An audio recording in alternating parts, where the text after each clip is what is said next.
ஓடிப்போகும். சந்தோஷமும் மகிழ்ச்சியும் அடைவார்கள். சஞ்சலமும் தவிப்பும் ஓடிப்போம். ஏசாயா 35:10. கர்த்தரால் மீட்கப்பட்டவர்களை நோக்கி சந்தோஷமும் மகிழ்ச்சியும் ஓடிவரும். அதே நேரம் சஞ்சலமும் தவிப்பும் ஓடிப்போகும்.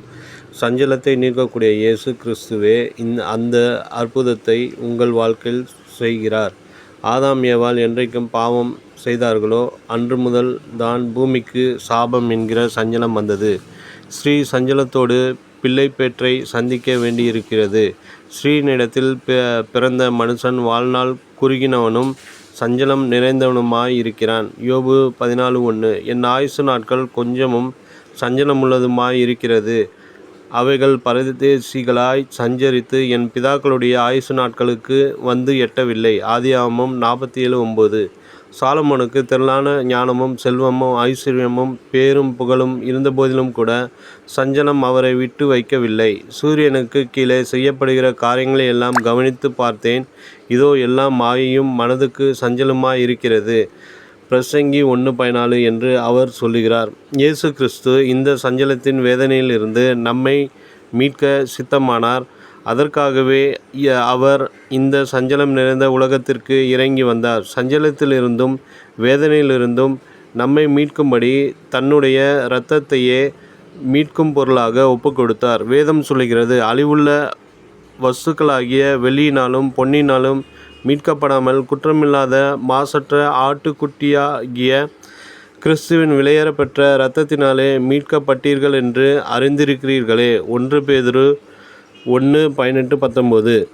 நாம் சஞ்சலத்தார் கூட்டத்தில் நிற்காமல் மீட்கப்பட்டவர்களின் கூட்டத்தில் நிற்கிறோம். கர்த்தரால் மீட்கப்பட்டவர்கள் திரும்பி ஆனந்த களிப்புடன் பாடி சீயோனுக்கு வருவார்கள் என்று வேதம் சொல்லுகிறது. ஏசாயா 35:10. நாம் கர்த்தரால் மீட்கப்பட்டது உண்மையானால் கலங்க வேண்டியதோ சஞ்சலப்பட வேண்டியதோ அவசியமோ இல்லை. நான் இயேசு கிறிஸ்துவினால் மீட்கப்பட்டிருக்கிறேன். நான் ராஜாதி ராஜாவின் பிள்ளை. நான் கர்த்தரின் சுதந்திரம் என்று உற்சாகமாய் சொல்ல முடியும். நீ உன் இருதயத்திலிருந்து சஞ்சலத்தையும் உன் மாம்சத்திலிருந்து தீங்கையும் நீக்கிப்போடு என்று ஞானி கூறுகிறார். பிரசங்கி 11:10. வேதம் சொல்லுகிறது, உன் சிருஷ்டிகரே உன் நாயகர், உன் சேனைகளின் கர்த்தர் என்பது அவருடைய நாமம். இஸ்ரவேலின் பரிசுத்தர் உன் மீட்பர்.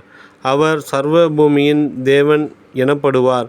கைவிடப்பட்டு மனம் நொந்தவளான ஸ்திரீயைப் போலவும் இளம் பிராயத்தில் விவாகம் செய்து தள்ளப்பட்ட மனைவியைப் போலவும் இருக்கிற உன்னை கர்த்தர் அழைத்தார் என்று உன் தேவன் சொல்லுகிறார். ஏசாயா 54:5-6. தேவ பிள்ளைகளே, பலவிதமான சஞ்சலங்கள் உங்களை நெருக்க முயற்சிக்கும்போது உங்களை மீட்டு கொண்ட இயேசுவை நோக்கி பாருங்கள். அவரே உங்களை தேற்றுவார், ஆற்றுவார், பட்சமாய் பேசுவார். நினைவிற்கு, அவர் சஞ்சலப்படுத்தினாலும் தமது மிகுந்த கிருபையின்படி இறங்குவார்.